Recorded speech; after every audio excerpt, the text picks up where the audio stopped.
Howdy out there, folks. Today we're going to be looking at this 4K Blu-ray of Possessor Uncut, a film by Brandon Cronenberg, who of course is David Cronenberg's son. And while at first blush you might think a little nepotism going on there, Brandon's got talent. He's clearly learned from his father, and he's come up with a really interesting take on a rather disturbing theme. The subject matter of this film is truly just nightmare fuel, quite frankly, and I don't think the tech that they use in this film is all that far off into the future, sadly.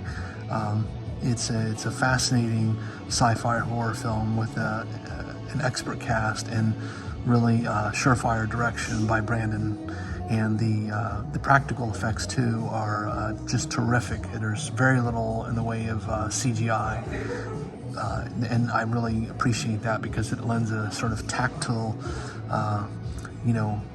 flavor to the proceedings that, harkens back to a time when that was more common, sort of in the 80s. And I think that's no mistake. I think having grown up in the Cronenberg household, I'm sure he learned all of his father's tricks. And but in any case, this Blu-ray looks terrific. It's got some wonderful, vibrant colors. It seems like I think yellow and black are sort of one of the main color motifs of the film, but it just looks fantastic. And despite its low budget, I think it really impresses with its visuals. And Jennifer Jason Leigh and Andrea Riseborough both just absolutely crush their respective roles.